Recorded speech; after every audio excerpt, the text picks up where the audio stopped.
Guys, welcome back to TribeTalk. Thanks again for joining us. And today we are going to be talking about some secrets to EmberTribe, as well as CBO, mobile, and also we're going to be talking about Tours R Us. That's fun.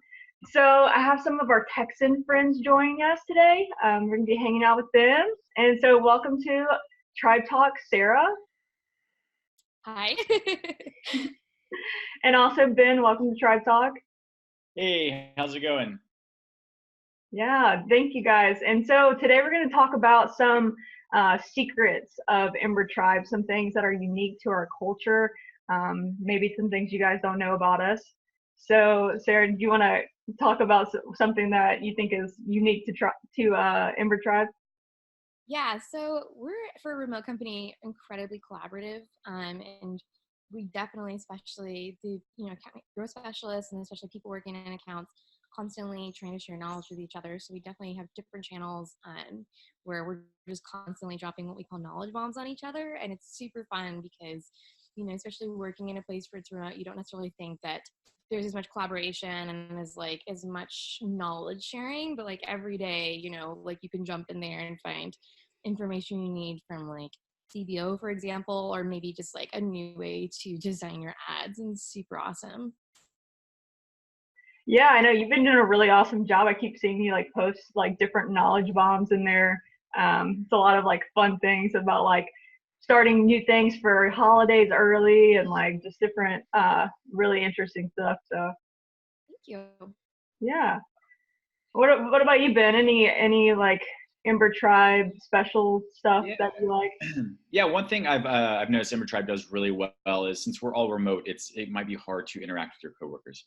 And one thing we've done a really good job about doing is having channels to kind of express, what's going on in their daily lives, or what means the most to us outside of work. So one thing we have is called Tribe Travel. It's a channel where since we're all remote, we can actually get out and about and travel more often than the usual person who's in an office. So one thing we'll do if one of us goes to a new place, they'll drop photos, share videos of what's going on, and it's a good way just to kind of connect with your coworkers and see where they are, and have another way to talk and interact with your friends and coworkers. And that can be kind of hard to do when everybody's behind a screen, hundreds of miles away from each other. So keeps us all connected a little bit more. Yeah, definitely. That always makes me want to get outside when I see like someone like in the mountains or at the beach or something. I just want to like, okay, maybe I should get outside today.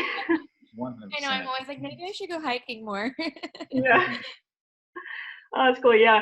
I think, yeah, for me, ever since like being with like here with EmberTribe, like we have this like mascot that's a parrot, and it just like shows up in our like Slack channels, and it's just like this all the time, and I love it. It just makes me laugh. It's so great.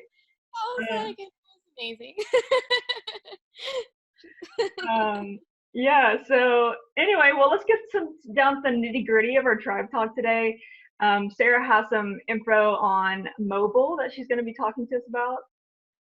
Yeah, so we will start with mobile trends. So there's a report that came out from Boncat, just talking about internet trends and mobile trends, and to no one's surprise, the article more or less like mobile is where it's at, and people have the shift from desktop to mobile is incredibly stark, and so especially for advertisers and people working in marketing, like this is a very kind of almost like death situation. Like when you're designing things and you're strategizing about things, keeping in mind that like people are more than likely not sitting in front of a computer doing things anymore. They're more than likely holding a phone in their hand. So that goes beyond just thinking through marketing strategy, but thinking through tactical things like, how am I going to design this ad? Like, does this creative need to be structured for Instagram or newsfeed? Does my landing page need to be optimized for mobile? And like, instead of designing those types of things for maybe like a normal desktop situation first, like flip it around, design it for mobile first, and then go back and work on the desktop version, because we know that people are just glued to their phones, and that's the behavior these days. Yeah, definitely. Our mobiles are always in our hands everywhere we go. So that's super, super important. And yeah, I hear you have like some CBO update, like some different customizations for that. We have our favorite thing that's coming. Kidding. We have a CBO update. So, there's been a lot of rumors and chats about CBO. And then here at EmberTribe, we've also internally been testing CBO on our own with clients and just trying to get kind of our, kind of hands around things and get our grip on things. And so some things that we know for sure, so just updates, is that CBO is officially roll out until February. The caveat is, so we all heard of September, the caveat is if your account is fully CBO by that September date, then you will go to CBO. So for those of you that are not comfortable with CBO, you're still testing CBO, you don't know how you feel about it, I would recommend that you start up campaigns or switch those campaigns back to just like the normal bidding. So that way you give yourself a lot more time to test them. Some things that we also found just kind of in terms of our update and things that we've been working on when it comes to CBO is just like our kind of pros and cons list. And so, we've been keeping, I think, just internally like this running pros and cons list of how we feel about it. And so far, I mean, I will say that in terms of pros, it's a lot easier to set up. Like it's a lot easier when you're just going into ads to like throw a couple of ad groups into CBO, have one budget for the whole thing, and then just kind of like hands off, let it go. And that's nice. And it's a lot more, just a little bit less high maintenance. The cons here, and the cons definitely still in my mind outweighing the pros, is it's still quite unpredictable. You still want to set up bidding caps with all of your ad sets in CBO because sometimes the system, it will choose a winner out of those ad sets too quickly. And it doesn't necessarily always have a really good reason for doing so. And especially if you're testing something or you think, I know I need to let this run a lot longer. It's good to set up those bid caps so that way you just force CBO to wait before it chooses a winner, because otherwise it will pull all your budget to that ad set. And that's no good, especially if you're trying to get a lot of data in. In terms of unpredictability, we haven't necessarily seen we haven't necessarily seen it pick winners, if you will, on consistent variables. And so sometimes it's a little unpredictable. It'll pick things, based on CTR or based on CPC or even based on your conversion event. And so, just the unpredictability, I think, of the nature does make it a lot more, even though the idea is for it to be a lot less low maintenance, or excuse me, to be more low maintenance, and something that you can just have a hands-off approach with. It does make it a little bit more high maintenance in terms of keeping an eye on it to make sure it doesn't choose a winner and trying to figure out which variables it's basing its decisions off of. So those are some things that we've also noticed here at EmberTribe. We've used it, and I personally used it, and testing out lookalikes and trying to kind of weed through which of my lookalikes are going to be the best ones for my client. And I've found that is actually that does work really well in that situation. But we're still testing a lot of things. We're still trying to obviously make CBO really successful for our clients. And in a lot of cases, like the lookalike cases, it's doing incredibly well. We're still just, I think, not 100% confident with it yet, just based on kind of the structure as we see it now. It still needs, in my mind, it still needs some work before it's going to be something that I'm excited to use. Yeah. Well, thank you, Sarah. Yeah, it seems like CBO is definitely more convenient, but more expensive. So we definitely. Yeah.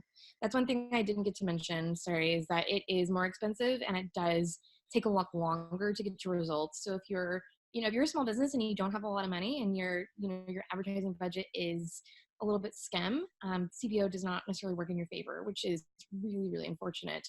Because it will, besides taking a lot more money to get started, it takes a lot more time, and a lot more time, as we know, is just more money for people. So. Sure. Well, yeah, thank you. And Ben, I hear you're going to talk about Toys R Us making a comeback. Yeah. So I'm sure, as most people have heard in the news recently, Toys R Us is closing 800 stores. There's already in the process of doing that. And it kind of hit close to home. I'm an early 90s baby, so I always remember going to the Toys R Us stores and shopping around and, running around, and it being a big deal when you went there. But recently, as Amazon, a lot of these companies have gotten larger and moving everything online. Stores like Toys R Us literally can't keep the lights on. They can't, pay the bills for those large retail stores. So what they're doing is, obviously closing stores down, moving more to an online presence. But one thing they've come back around with is these smaller, almost interactive e-commerce stores where they're opening 2 of them and testing them out this year. One in Houston, one in New Jersey. They're only like 6,000 square feet. And essentially what they're doing is they're allowing people to come in and kind of interact with toys that manufacturers essentially pay a subscription to have their toys in the store. So what Toys R Us is doing is they're not taking a percentage of the revenue that comes from the toys or sales or anything. Essentially what they're doing is renting out the space for manufacturers to put their toys in. You know, large companies, small companies, if you want to put your toys in these stores and let people come up and kind of interact with them and then order them from a kiosk, you can do that. So it's their way to try to bridge the gap between full brick and mortar and full econ and let people come in and, you know, see toys, still kind of have that nostalgia. There's going to be like play pens and stuff for kids to still, you know, kind of have that childhood memory of Toys R Us. And then, you know, if you do like a toy, you can walk up to a kiosk, swipe through all the options, and have it essentially shipped to the store or to your house. So it's their way to, like I said, take what they had, those large warehouse stores or endless, to these smaller brick and mortar and high traffic areas where they don't have to pay so much and can kind of keep that feel around and still kind of compete with, you know, Amazon, these other stores that are selling everything online. So like I said, it hits close to home because that's what childhood was going to toy stores and playing around with everything. But it's cool for them switching it up a little bit. Yeah, it seems like such an awesome concept. I'm like really excited to see how that works, and I'm sure like if it does well, other companies will definitely enter that sphere as well. So it's really interesting. A lot of companies like that, I feel like, have been struggling to find that bridge between like the products we have kind of are the ones that you want to go, like Best Buy, you want to go like look at all the electronics, but then how do we bridge the gap between and ordering online? I also low-key want to go play in this playpen and just relive my childhood. So I'm very excited about this. Exactly. Yeah, me too. I'm in. Let's all just meet up there next, you know, in a few weeks, whenever it opens. Exactly. There you go. Awesome. Well, thank you guys so much, and thank you all for tuning in. Make sure to leave us a comment or send us an email. We'd love to hear from you.